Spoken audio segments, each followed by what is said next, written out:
India did everything right in the second test match in Chipok, starting with the one most important thing that they could not afford to do wrong, which was to win the toss. That was just on a lighter note. But to find out how India leveled the series in Chennai, watch this episode of Jatin's Scorecard.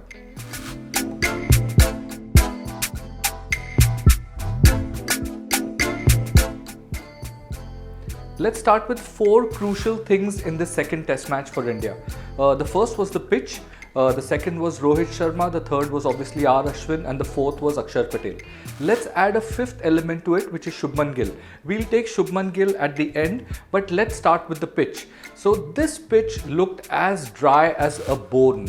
I think there was hardly any watering leading up to the second test match, and even though Chipok has a big plot of pitches, this was very unlike a Chipok pitch.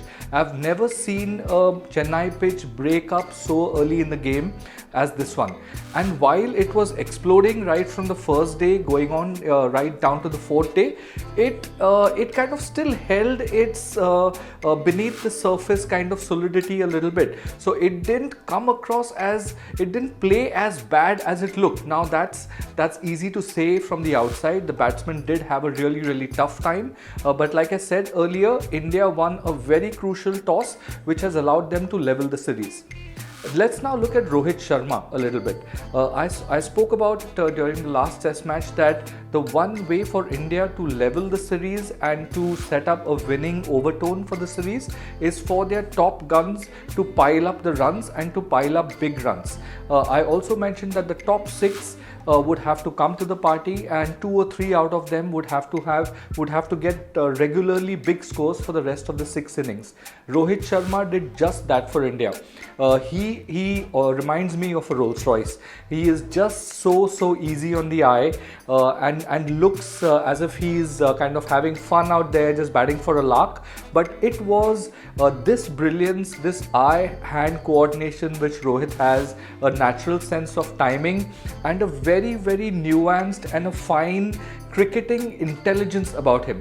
Rohit Sharma, as we've seen in the past, captaining the Mumbai Indians, has a very shrewd brain on those languid shoulders, and he showed that to us by continuing to bat with the same seriousness and focus after his 100, because he realized that on this pitch a big first innings total was of paramount importance, and you could see the frustration when he got out in his 160s as well. So that for me was a really pleasing thing to see, that the 4 or 5 senior batsmen in the team have now made it their job to go out there, and if they get set, they want to go ahead and get big runs. So that was really pleasing to watch. Let's talk about R. Ashwin for a second. His bowling has been on fire right from the start of the Australian series, and it's got even better, as everybody expected, because he would find friendlier pitches to bowl on, and that's exactly what's happened. He has really relished the first 2 test matches on his home ground, and he has kind of upped his level and taken it to a different kind of level altogether in terms of accuracy, guile, deceit, deception, planning for each and every batsman. So while his bowling came as no surprise, I was hugely and pleasantly surprised and really enjoyed the focus which he has been putting into his batting, and the focus which he put into his batting in this particular test match, and to walk away with that 100 has been absolutely fantastic. His 5th in test cricket, and India could have probably found a regular number 7 the way Ashwin is going about things. That itself adds a lot of balance to the team. It allows India to play one extra bowler, either a fast bowler or a spinner at the back end, and that's the balance which India were looking for. Now Ashwin is doing this in the red ball format. Do not be surprised if India start using Ashwin in the white ball format at the 50 over format level, or even for T20 cricket. I think Ashwin will be in the selectors' minds when they pick the next white ball team for India.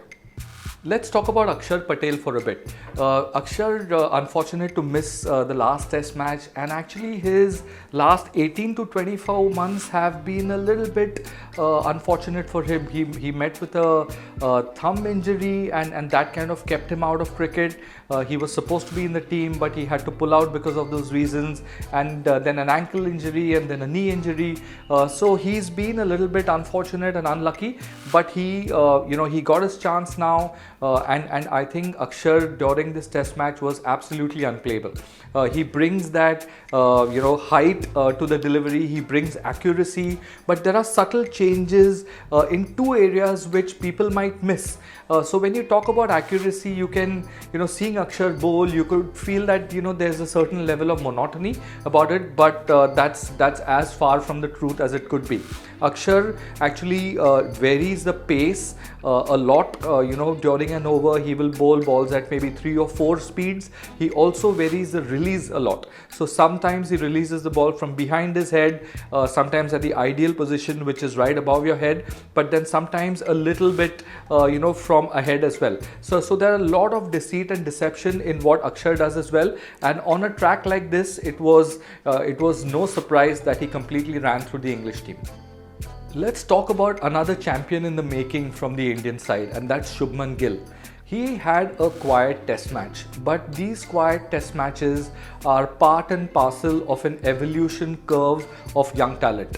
What he would have learned from this test match is Joe Root's batsmanship, Virat Kohli battling away on a turning track, having to forfeit his natural game and really struggle for the runs. He would have seen Rohit Sharma, because Gill is very much like a Rohit Sharma player. He's a touch player. So even though he's not scored runs in this test match, I think Gill would have watched all these 3 champions at work, and he would take a lot away from this game. The next test match, which is the pink ball test match, is right up Gill's alley. It's right up Rohit Sharma's alley as well. So don't be surprised if both these openers stick around for about 45 minutes to an hour. There could be a big partnership on the cards.